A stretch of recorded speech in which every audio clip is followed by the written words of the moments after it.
এই দুটো লঙ্কা তো এই যে ব্রেক ইট।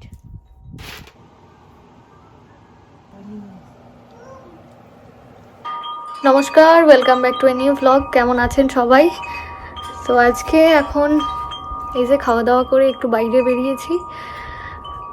গতকাল জানেন তো -1 ছিল দেশে, এখন তো পুরো দস্তুর গরম পড়ে গেছে, 33-34 ডিগ্রি টেম্পারেচার দেখাচ্ছে। কিন্তু এখানে যাই হোক, গরম পড়েও আবার হঠাৎ করে 2-3 দিনের জন্য দেখলাম ঠান্ডা পড়ে গেছে। কালকেই যেমন -1 ছিল, আজকে আবার 6-7 ডিগ্রি মতো সকালের দিকে ছিল।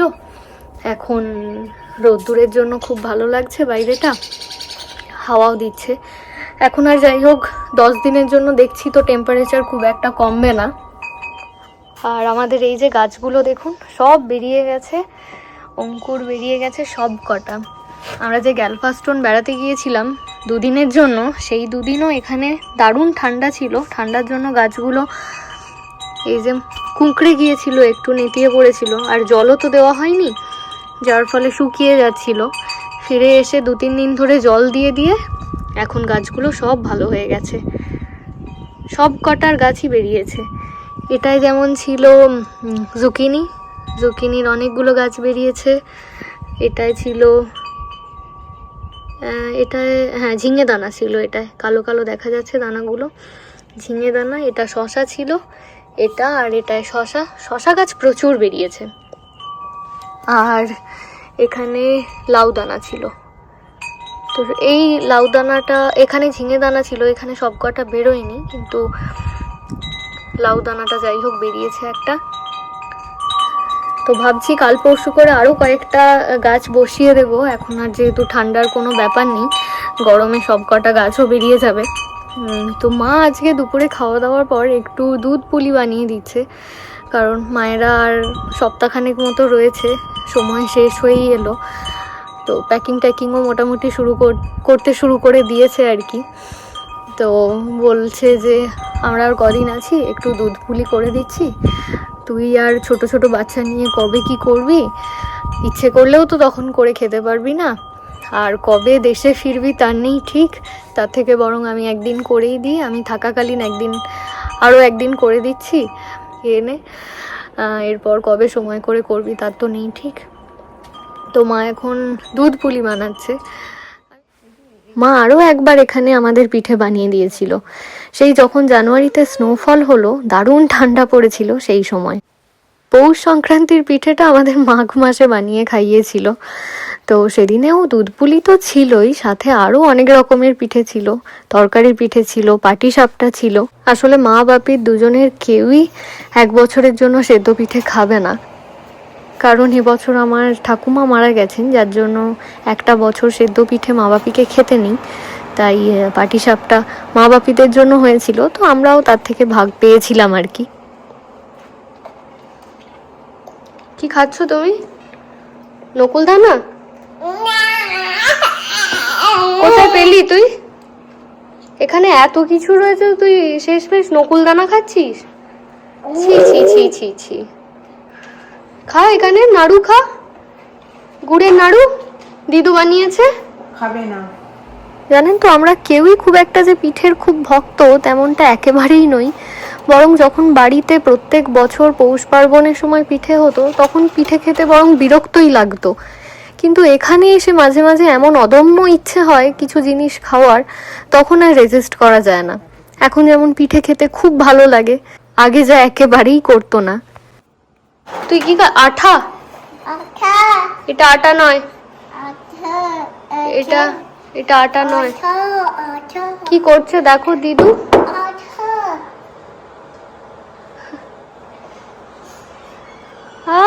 অমৃত বল,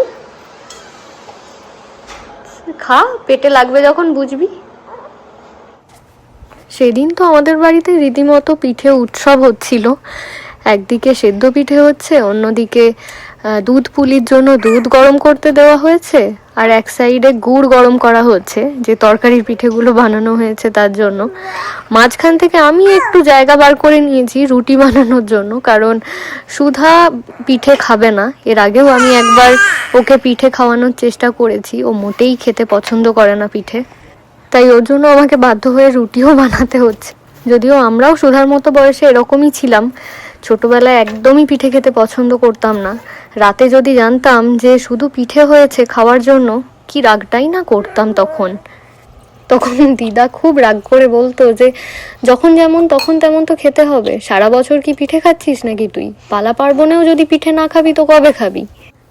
ছোটবেলায় আমরা সবাই কম বেশি এরকম করে থাকি, তবে বড় হতে হতে বয়স বাড়ার সাথে সাথে পরিস্থিতিও বদলায়। এখন যেমন অনেক বদলে গেছে, এখন ভাবছি যে মা কয়েকদিন আছে, যতটা পারছি ততটা মা বাপির সাথে সময়টা কাটিয়ে নিই, মায়ের হাতের রান্নাগুলো খেয়ে নিই। আবার কবে সুযোগ হবে, আবার কবে সময় হবে, তারপর তো পুরোটাই নিজেকে করতে হবে। তুমি কি খাচ্ছ? রুটি আর বাঁধাকপির তরকারি? পিঠে খাবে না তুমি? শুধু পিঠে খাবে না তুমি? কেন? Open your mouth, open your mouth. সুধাকে চেষ্টা করেও এক টুকরো পিঠেও খাওয়াতে পারলাম না। এমনকি বাঁধাকপির তরকারি দিয়ে রুটি দিচ্ছিলাম, সেটাও খেলো না, শুধু কেচাপ দিয়ে রুটি খেলো। মা ভেবেছিল যে মিষ্টি মিষ্টি যেহেতু হয়তো একটু হলেও ট্রাই করবে, কিন্তু আমি তো জানি ও খাবে না। আমি একটু বাইরেটা বসেছিলাম, এই যে চারিদিকটা সবুজ হয়ে উঠেছে, আবার নতুন নতুন অনেক পাতা গজাচ্ছে, কি যে ভালো লাগছে বাইরেটা।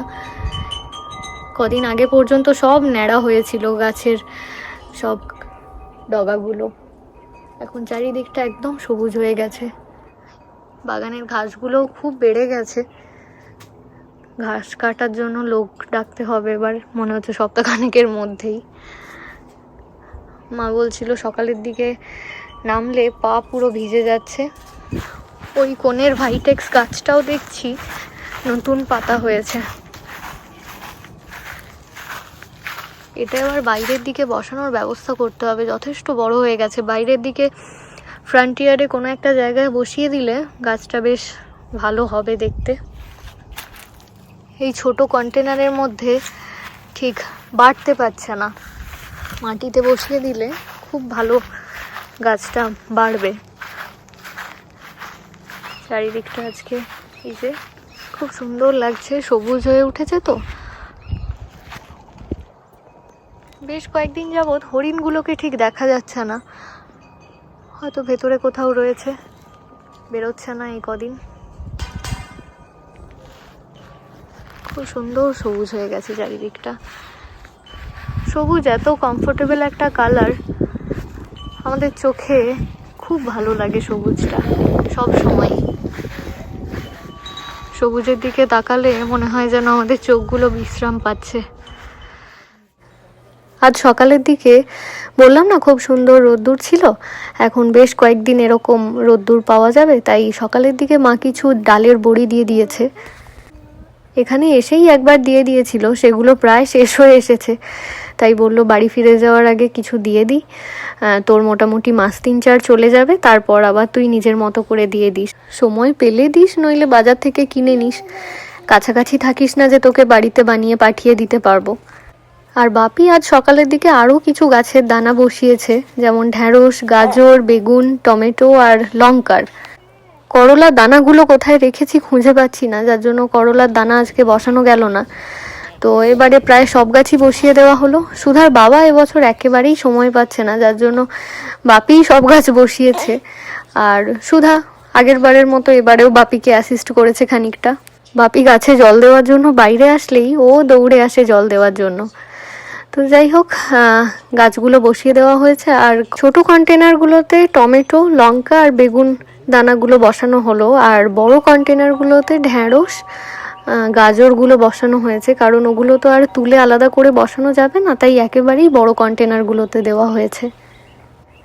এখন বিকেলবেলা মা আর সুধা দুজনে মিলে রোদ্দুরে বড়িগুলো শুকিয়ে গেছে, যেগুলো জোড়া জোড়া বড়ি, সেগুলো সুধা ভেঙে ভেঙে দিচ্ছে, মা বেছে দিচ্ছে আর সুধা ভেঙে দিচ্ছে। দিদু দাদা দুজনকেই হেল্প করছে। তো যাই হোক, তাহলে চলুন আজকের ব্লগটা এখানেই শেষ করছি। ভালো থাকবেন, নমস্কার।